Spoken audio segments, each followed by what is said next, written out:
Hello, good morning, good evening, good night, or everything, my dear viewers or my dear sisters and brother. Welcome back to my channel और welcome back to my one more video. मैं फिर से आ गया हूँ एक नई video और नई उमंग और नई सुबह नई शाम के साथ।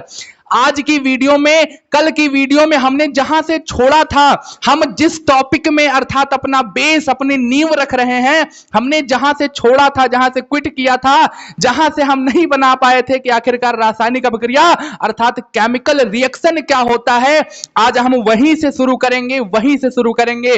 तो ज्यादा बकैती ना करते हुए, अपना इंट्रो देते हुए दुर्गेश चौरसिया, आज मैं आपको केमिस्ट्री में बताने वाला हूं केमिकल रिएक्शन होती क्या है सरल शब्दों में, और उसके ढेर सारे उदाहरण लेकर आया हूं जिससे आपके मन में यह तो आ जाएगा कि केमिकल रिएक्शन डेली यूजेस में भी होती हैं। देखते हैं पहले केमिकल रिएक्शन की डिफिनेशन क्या कहती है।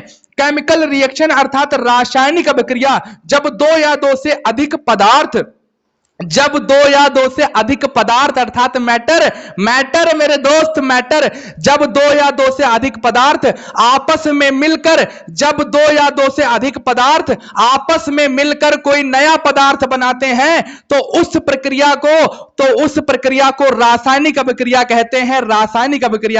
अर्थात इसका मतलब क्या है मेरे मित्र, इसका मतलब क्या है, जब दो पदार्थ हो और वो आपस में आलिंगन करें अर्थात वो आपस में क्रिया करें और एक नया पदार्थ बने तो उस प्रक्रिया को हम कहेंगे रासायनिक अभिक्रिया। रासायनिक अभिक्रिया होने के लिए मस्ट होना चाहिए कि आपका कोई ना कोई नया पदार्थ बनना चाहिए। आगे हम अभी बात करेंगे कि आखिरकार रासायनिक परिवर्तन क्या है और भौतिक परिवर्तन क्या है। पहले रासायनिक अभिक्रिया के कुछ उदाहरण देख लेते हैं हमारे डेली लाइफ में। जैसे कि पहले तो एक नोट आप कर लीजिए, समझ लीजिए कि क्या इसमें नए पदार्थ बनते हैं और पुराने पदार्थों के गुण बदल जाते हैं। इसमें नए पदार्थ बनते हैं और पुराने पदार्थों के गुण बदल जाते हैं। कैसे, आगे देखते हैं। सिंपल वर्ड्स में कहता है, सिंपल शब्दों में, सैंपल शब्दों में लेते हैं कुछ केमिकल रिएक्शन अर्थात रासायनिक अभिक्रिया के उदाहरण देते हुए मैं कहता हूं क्या कि जब हम घर में दूध पीते हैं, दूध देखा होगा वही व्हाइट कलर वाला, जब उसमें गलती से भी नींबू मिल जाता है बच्चों, नींबू मिल जाता है तो क्या होता है, दूध फट जाता है और दूध फट के बनता क्या है, दूध फट के दही बन जाता है। यह भी हमारी एक रासायनिक अभिक्रिया है, ये हमारी एक रासायनिक अभिक्रिया है, लेकिन हमको पता नहीं थी। आज के बाद हमको पता चल जाएगी कि सर अगर हमारे घर में दूध आया तो उसमें हम नींबू मिला के चेक करेंगे कि क्या वो दही बन जाएगा। बिल्कुल बन जाएगा, यही तो रासायनिक विज्ञान है मित्रों। और एक उदाहरण मैंने लिया कि हमारा जो लोहा होता है अर्थात लोहा मतलब क्या, आयरन। लोहा जब ऑक्सीजन के संपर्क में आता है अर्थात हवा के संपर्क में आता है तो आपने ध्यान दिया होगा मित्रों कि उसमें जंग लग जाती है। ये भी एक रासायनिक अभिक्रिया है, जंग लगना भी रासायनिक अभिक्रिया है। तो मैंने अभी तक दो उदाहरण बताए कि जब दूध में नींबू मिलता है तो दही बनता है, जब दूध में नींबू मिलता है तब दही बनता है, और जब लोहे में ऑक्सीजन का वो होता है, अभिक्रिया होती है तो उसमें जंग लगती है मित्रों, जंग लगती है। ये रहे हमारे दो उदाहरण हमारे रासायनिक अभिक्रिया के। और उदाहरण लेते हैं इसी सीक्वेंस में, पहले आप अगर चाहें तो इसको नोट कर लीजिए। मैं देता हूं आपको नैनो 6 अर्थात नैनो सेकंड का समय। तो इसी सीक्वेंस में आगे बढ़ते हैं। हमने जान लिया कि सर रासायनिक अभिक्रिया क्या होती है।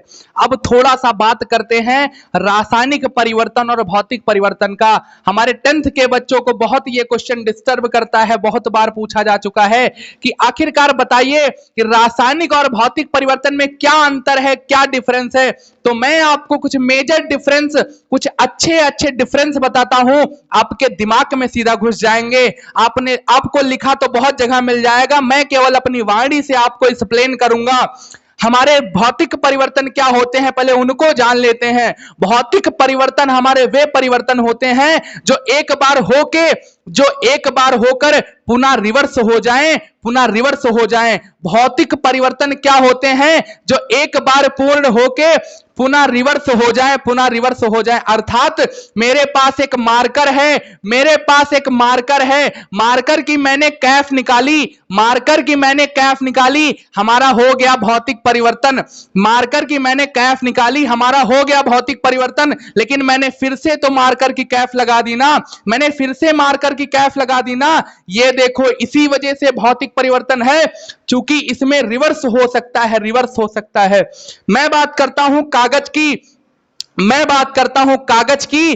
कागज की क्या कथा कहता हूं कि कागज जैसे हमारा होता है, कागज को मैंने बीच से फाड़ा, कागज मैंने एक लिया, मैंने उसको बीच से फाड़ा, मैंने उसको बीच से फाड़ा, लेकिन कोई नया पदार्थ नहीं बना, कोई नया पदार्थ नहीं बना। और अभी हमने रासायनिक अपक्रिया में बात किया था, डिस्कस किया था क्या, कि नया पदार्थ बनने के लिए, अर्थात रासायनिक अपक्रिया होने के लिए मस्ट है, इंपॉर्टेंट है क्या, कि कम से कम नया पदार्थ बनना चाहिए। अगर नया पदार्थ नहीं बना तो यानी कि रासायनिक अपक्रिया नहीं हुई बच्चों, नहीं हुई मतलब नहीं हुई। बात करते हैं इसके आगे, बात करते हैं इसके आगे इसी टॉपिक पे, भौतिक अथवा रासायनिक परिवर्तन पे। मैंने कागज लिया, मैंने बीच से उसको फाड़ा, मैं उसको फिर से चिपका सकता हूं, ये हुआ हमारा भौतिक परिवर्तन। लेकिन मैंने उसी कागज को जला दिया। क्या कर दिया मैंने? जला दिया। वो जल गया ना, उसकी राख बचेगी बच्चों, राख बचेगी। क्या बचेगी? राख बचेगी। देखो, नया पदार्थ मिल गया हमें, राख वो कागज नहीं है। अब उस राख को हम जोड़ जोड़ के कागज नहीं बना सकते। यही तो हमारा रासायनिक परिवर्तन है, इसमें रिवर्स का गुण नहीं पाया जाता है। अर्थात जो क्रिया एक बार हो गई सो हो गई। इसका मतलब है कि जो क्रिया एक बार हो गई, पुनः पुनः वही क्रिया ना हो पाए, पुनः उसी रूप में ना जा पाए, वो हमारी होगी रासायनिक परिवर्तन या रासायनिक अभिक्रिया। और जिस प्रक्रिया में मैंने एक क्रिया की, फिर से मैंने उसको उसी जगह सेट कर दिया, मैंने एक क्रिया की, फिर से मैंने उसको उसी जगह सेट कर दिया, ये होगा हमारा भौतिक परिवर्तन, भौतिक परिवर्तन। तो ये रहा हमारा एक लाइन का डिफरेंस, किसमें? भौतिक परिवर्तन और रासायनिक परिवर्तन में। भौतिक परिवर्तन और रासायनिक परिवर्तन क्या है, मैं इसको कमेंट बॉक्स में आपको लिख के दे दूंगा। मैं बोर्ड पे नहीं लिखना चाहता हूं, कुछ पॉइंट्स में लिख दूंगा। मैं आशा करता हूं कि आपके समझ में आया होगा कि आखिरकार ये भौतिक परिवर्तन और रासायनिक परिवर्तन क्या है। बने रहिए आप हमारे साथ इसी प्रकार, बने रहिए आप हमारे साथ इसी प्रकार। मिलते हैं किसी नई वीडियो, नई सुबह और नए दिन के साथ, मिलते हैं किसी नई सुबह में। तो will meet you in next class guys, bye bye, see you, Tata.